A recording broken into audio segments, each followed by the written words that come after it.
Hello everyone, this is Mumbo and welcome back to another episode on the Hermitcraft server. It is episode 49 and today I have got some very exciting news, and that is the fact that I have finally installed Optifine. Now believe it or not, I am currently rendering a video right now, and as you can see we are sat at around about 60 frames a second. Just as I opened up the F3 screen it dropped down to 46, but we are sat at around about 60 frames a second, which is incredibly smooth, especially considering something like 80% of my RAM is currently being used, and something like 75% of my CPU is currently being used by After Effects, which is rendering the video. This is pretty smooth. I mean, generally speaking, when I'm rendering a video and recording a video, I tend to get about 19 frames a second, which isn't the best viewing experience for you guys, so hopefully this is an absolutely massive improvement. And of course, when we stop rendering the video, we are going to be getting incredibly smooth frame rates. So I can't wait to see it. I can't wait to see how smooth my videos are going to be looking at from this point forth. So yes, Optifine is now installed. You guys have been telling me to do it for a very long time now, and I finally got down to business and have done it. But anyway, aside from all of that sort of thing, in today's video we have got a bunch of very awesome plans. I've got a ton of things that I want to do, a bunch of clearing up to do. One project that I know a lot of you guys have been asking about down in the comment section, that is finally going to get done. I'm just thrilled to be back on the Hermitcraft server. So let's crack on. So as you guys probably know, I am a little bit of a poor hermit at this point in time. As you can see, we've only got about half a stack of diamonds. We've got a bunch of other stuff, but our diamond supplies are definitely suffering. And at the start of the previous episode of Hermitcraft, we actually went out and did a mining session, managed to get a bunch of diamonds. Then halfway through that episode, we died, and we had to get a whole new set of gear, whole new set of tools, which used up around about half a stack of diamonds in total, which wasn't particularly brilliant. I mean, I wasn't particularly happy about that whole situation. So now, at the start of today's episode, we're going to be doing another mining session, hopefully to get a few more diamonds. I want to aim for over a stack in total. That is my plan. Of course, we've only got a Silk Touch pickaxe at the minute. We don't actually have a Fortune pickaxe, so we're going to have to get the ores here. But I want you guys to let me know down in the comment section how many diamonds, how much redstone, gold, coal, and iron you think I'm going to get during this 1 hour, and then I'll give you the results in a little bit. Alright guys, something very strange has happened. I have just been mining fatigued. We're around about 45 minutes into the mining session. By the time you watch this clip, obviously I will have finished the mining session. But the only way that this could happen is through an Elder Guardian, which means that there probably is an ocean temple above us right here. And we are somehow within 50 blocks of an Elder Guardian, which means that we have now been... yeah, we're really slow. That's so bizarre. Alright, well I guess I've just got to leave this place, get out of his territory, and make our way into another strip mine.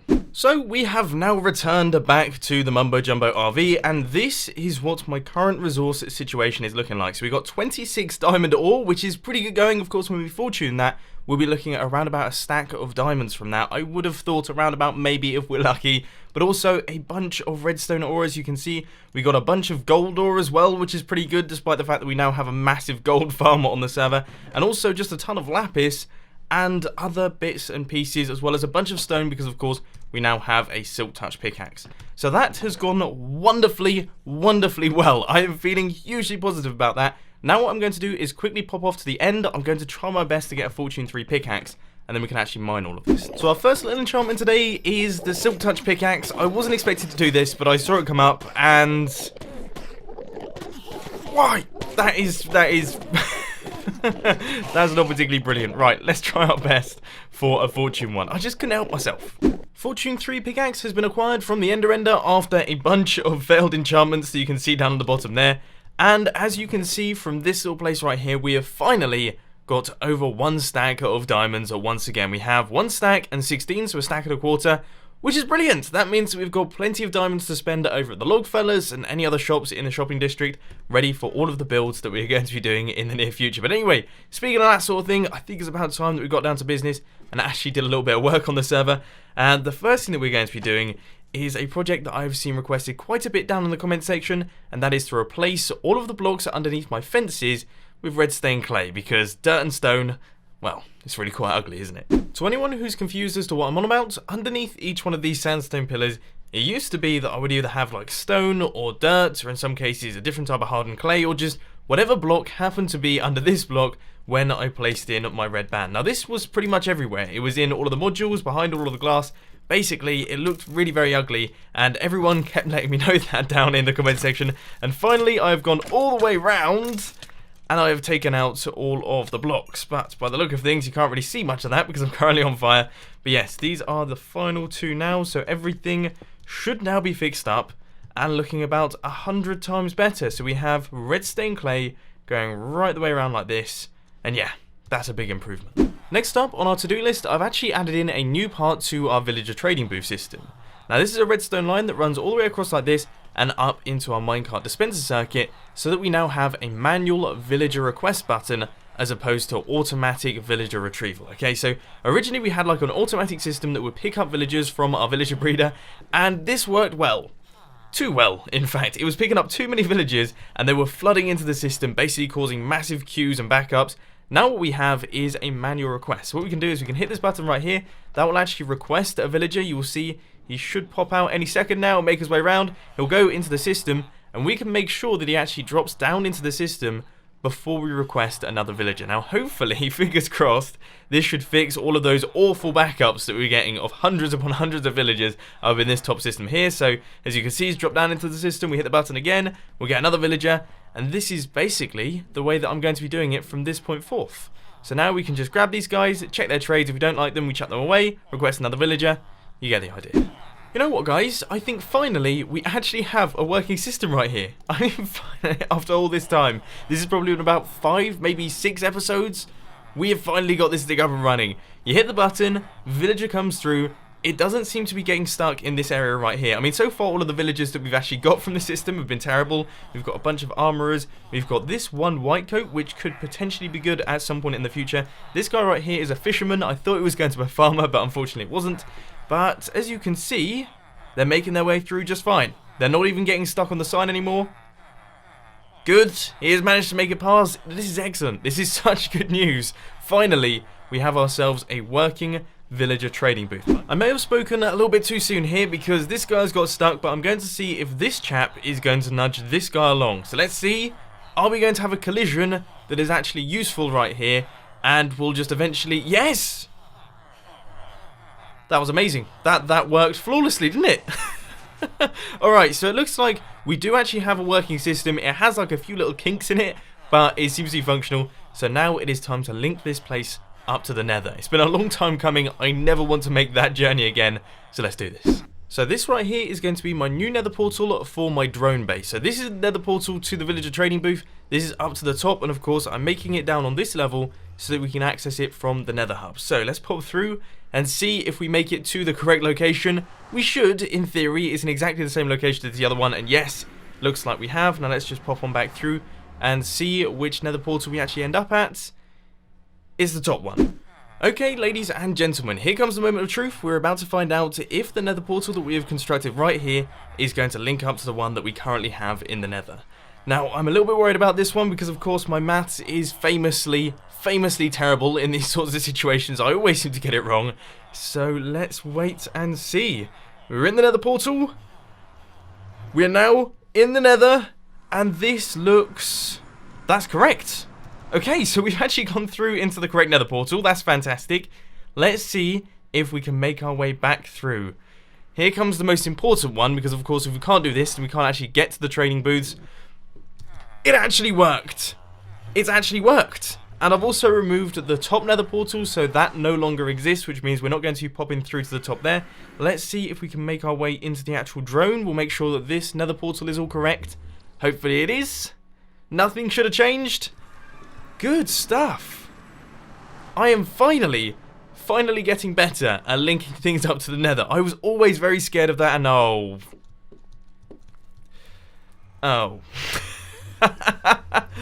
What's caused that?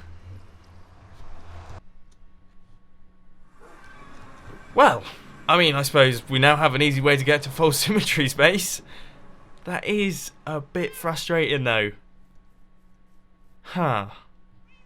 In further good news, I've been doing some extra testing and our villager trading booth is fully functional and it is working so smoothly. I mean, you can see all of the villagers are in place, none of them are getting stuck. This thing is working fantastically, and you'll be happy to know that there has not been a single spoon moment in today's episode, or at least some of you will be happy to know. I'm sure some of you will be extremely disappointed at this news because you love seeing me mess about and completely fail at everything Minecraft related. But anyway, we're going to be moving on from this area right now. We're going to be traveling over just a couple blocks into the storage system that we built in the previous episode, because we've got plenty of chests in here. Okay, we've got plenty of storage, but we have no way of getting the items from the farms into the storage system, unless of course we want to pick them up, transport them over manually, which, let's face it, is quite boring. What we need to do is we need to hook them up with hoppers, item elevators, item sorters, and all that good stuff. So let's crack on with that. What on earth is going on up there?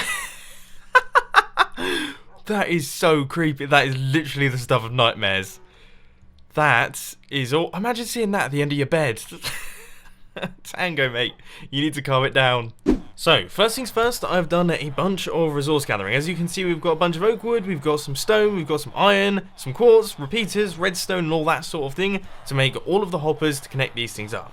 Now, the first thing we have to do for this project is, of course, we have to go down to the item collection areas of all of these farms, and we sort of have to just build really long tunnels to a single location where the item elevators are going to go to take them up to the sorting system. So I guess I should probably crack on with that. In theory, we should be about to break through any second now.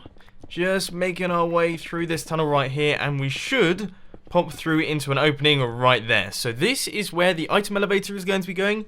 That tunnel right there goes all the way over to the pumpkin and the melon farms, and this tunnel over here goes all the way over to our sugarcane farm. So as you can see by the length of these tunnels, these farms are actually fairly far apart. I hadn't expected them to be this distant, which means that we are going to be using a lot of hoppers. Oh, we are going to be using a lot of hoppers during this process, which means we're going to need a lot of iron. Thank you to my 3 iron farms up there that are working very hard, and also a lot of wood, which once again, I just want to say a massive thank you to the log fellas. Even though I despise their business practices, they do run a very good service. So now what we're going to have to do is craft up all of the hoppers that I've just mentioned, run them all into this area, then we're going to have to create the item elevator, and then the item sorter. Honestly, it's actually relatively straightforward. 2 stacks of hoppers later, and we have got a fully connected system. By the look of things, everything is now flowing through the system. We have got sugarcane pouring through these item hoppers. I mean, if we take a look in this end chest, this is just sort of 3 days, maybe 10 hours total playtime. Boom. This thing's ridiculous. The melon and the pumpkin farm is also ridiculous as well. Whenever I stand over there, I end up getting like around about a stack of melons and a stack of pumpkins in my inventory, which means that we're getting around about a stack every 5 minutes. Mental. Absolutely crazy. We're going to have hundreds upon hundreds of items, which I'm very excited for. But anyway, let's pop back over to the storage area. We have got an item elevator to build, so let's get on with it. So you know, the other day I did a video on how not to use redstone, and I said don't do it with a full inventory. Well, I'm sort of breaking my own rule here, and I can promise you, it's rubbish. It's an absolutely hateful experience. My inventory just keeps filling up, I can't pick up any of the items, and it's awful. But I'm having to do it because, of course, I am storing quite a bit of important stuff right here. But I'm currently in the process of creating the item elevator, so this is going to be the redstone clock. That there is the pulse extender. That is the comparator, the repeater, that's good. And that's going to take the output from the dropper, which is going to activate this thing. Now what we actually have to do is power it, and I think the way that we're going to be doing that is using half slabs once again. So we're going to have blocks next to all of these droppers right here, going right the way up to the top. And we are definitely going to have to come up with an interesting way to continue this redstone signal on, because as you can see, this is definitely going to run out of the redstone limit. We're definitely going to run out of power there. So I wonder how I'm going to do that. Maybe a repeater, and then we start up the other side? I'm really hoping that this doesn't break the system, because that would be really upsetting. Maybe I'll have to do some experimenting with this one. I do apologise for this horrendous clicking noise. I would stop it if I could, but we are currently in the process of testing out the system. It is on constant on mode, which means that we're not actually testing to see if any items are inside the bottom dropper. Instead, it is just permanently running. And as you can see, we have done a few bits and pieces up at the top here, including some repeaters, redstone, and stuff like that. And we're about to find out if this has worked. So let's head over to this final hopper, and how very peculiar. Where have all my items gone? Seriously. They're all there. What? What? Okay. We might need a second item elevator that is staggered from this one. by the look of things, because this system right here that I've just created hasn't actually worked, and that's very, very bizarre. As you can see, all of the items were in that dropper right there. So what we're going to have to do is we're going to have to grab some hoppers, and we're basically going to have to build a second mini item elevator over here that is just along from this one. So the items are going to go up like this, across a little bit, and then up like this. All very bizarre, isn't it? So as you can see, we currently have some pretty bonkers nutty redstone going on right here. With redstone going around left, right, and centre. This should make its way into that one. This should make its way into that one. Job's a good one. That is looking good. And by the look of things, that has actually sent out the item up to the top. So now all we have to do is we need to do a quick test. We need to work out if this thing is actually functional. So as you saw, there are no items in that last hopper. There are no items in the item elevator. And we're about to find out if this crazy, crazy system right here is actually going to work. This is the Mumbo-Jumbo official staggered item elevator. So let's pop down to the bottom, chuck in 64 stone. We're going to eat some chicken. And as you can hear, it is currently silent, and that is because there are items inside the system. But I have to say, I'm really nervous about this one. I don't know why, but if this doesn't work, obviously we really are stuck. We are really stuck for ideas, but that means that all of the items have left this system. Now we can hear some things going on up at the top. Let's quickly wipe out this pillar right here. And I guess all there is to do now is apparently break the redstone. This is not my best start. Okay, so we break into some redstone there, but this is now done. All of the items have left this item elevator as well. Let's see if any have got lost inside the system. Yes!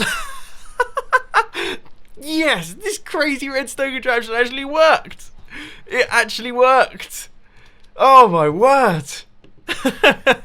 This is nowhere near the most efficient way of doing things, but I'm just so happy that my Franken elevator is actually functional. So guys, for me it is now early morning the next day. For you, of course, it's just been a simple transition because that's the way the video editing works. But now what I'm starting to work on is the item filters, the sorting system, and all of the hoppers are running into all of our chests. So as you can see, we've got hoppers going down into all the chests right here. We've got them on that side as well, and hoppers going into these chests as well. And now I'm starting work on the item filters, and this is the design that I've come up with simply because we don't have too much space going on up at the top here. But more importantly, this redstone torch sort of needs to be next to this hopper right here, because otherwise it will power this hopper as well, meaning that a lot of the items will make their way into this top chest right here. And that's not really what I want, because then that top chest will fill up first, then the bottom ones will go up towards the top. It will be very strange, didn't particularly like it, so I've decided to modify the design a tiny bit. And I'm going to construct that right here and try my best to explain exactly what's going on. So when we fill up that hopper right there with the items, of course we'll get a power level of 1.